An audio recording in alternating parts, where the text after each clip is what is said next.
The Story of Ruby Bridges by Robert Coles, illustrated by George Ford.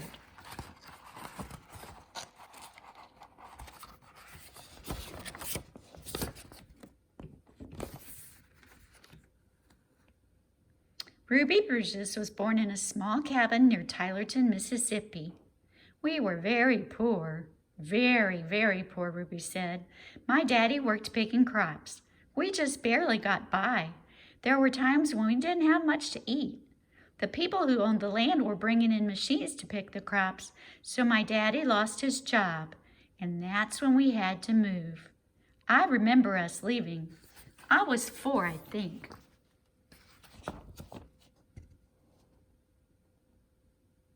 In 1957, the family moved to New Orleans. Ruby's father became a janitor. Her mother took care of the children during the day, and after they were tucked in bed, Ruby's mother went to work scrubbing floors in a bank. Every Sunday, the family went to church. We wanted our children to be near God's Spirit, Ruby's mother said. We wanted them to start feeling close to Him from the very start. At that time, black children and white children went to separate schools in New Orleans. The black children were not able to receive the same education as the white children. It wasn't fair, and it was against the nation's laws. In 1960, a judge ordered 4 black girls to go to 2 white elementary schools. 3 of the girls were sent to McDonough, 19. 6-year-old Ruby Bridges was sent to 1st grade in the William Franz Elementary School. Ruby's parents were proud that their daughter had been chosen to take part in an important event in American history. They went to church. We sat there and prayed to God, Ruby's mother said, that we'd all be strong and we'd have courage and we'd get through any trouble. And Ruby would be a good girl and she'd hold her head up high and be a credit to her own people and a credit to all the American people. We prayed long and we prayed hard.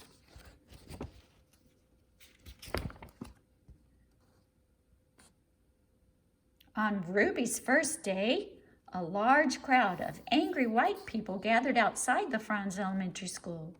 The people carried signs that said they didn't want black children in a white school. People called Ruby names. Some wanted to hurt her. The city and state police did not help Ruby. The President of the United States ordered federal marshals to walk with Ruby into the school building.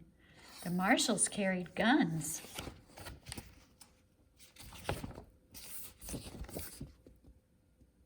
Every day for weeks, that turned into months, Ruby experienced the same kind of school day. She walked to Franz School surrounded by marshals. Wearing a clean dress and a bow in her hair and carrying her lunch pail, Ruby walked slowly for the first few blocks.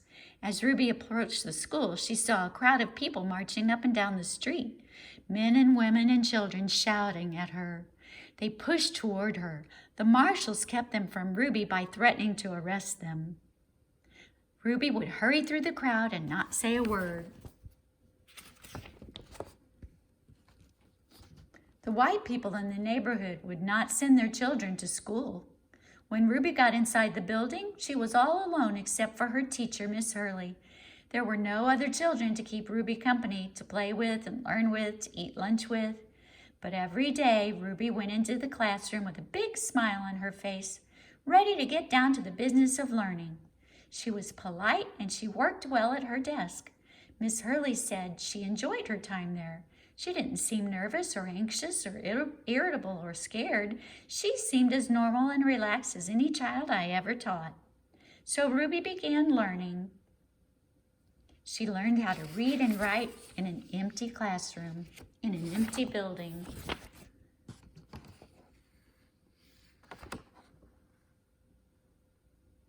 Sometimes I'd look at her and wonder how she did it, said Miss Hurley. How she went by those mobs and sat here all by herself and yet seemed so relaxed and comfortable. Miss Hurley would question Ruby in order to find out if the girl was really nervous and afraid, even though she seemed so calm and confident. But Ruby kept saying she was doing fine.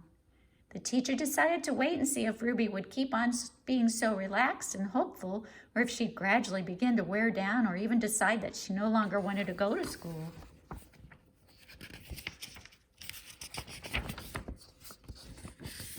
Then one morning something happened.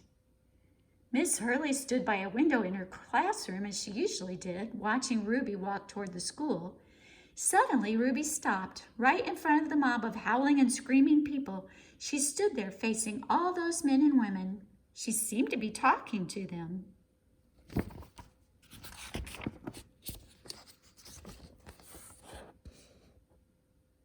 Miss Hurley saw Ruby's lips moving and wondered what Ruby could be saying. The crowd seemed ready to kill her. The marshals were frightened. They tried to persuade Ruby to move along. They tried to hurry her into the school, but Ruby wouldn't budge. Then Ruby stopped talking and walked into the school.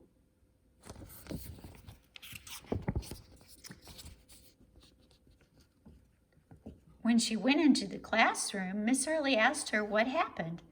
Miss Hurley told Ruby that she'd been watching and that she was surprised when Ruby stopped and talked with the people in the mob. Ruby became irritated. "I didn't stop and talk with them," she said. "Ruby, I saw you talking," Miss Hurley said. "I saw your lips moving." "I wasn't talking," said Ruby. "I was praying. I was praying for them." Every morning, Ruby had stopped a few blocks away from school to say a prayer for the people who hated her. This morning she had forgotten until she was already in the middle of the angry mob.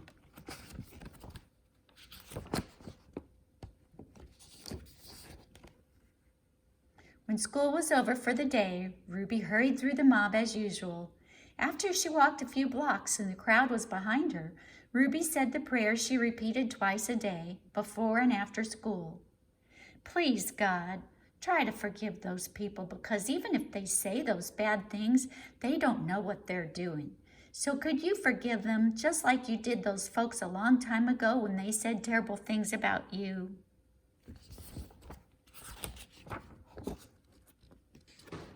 Later that year, 2 white boys joined Ruby at the Franz Elementary School. Their parents were tired of seeing the boys get into mischief around the house when they could have been in school and learning.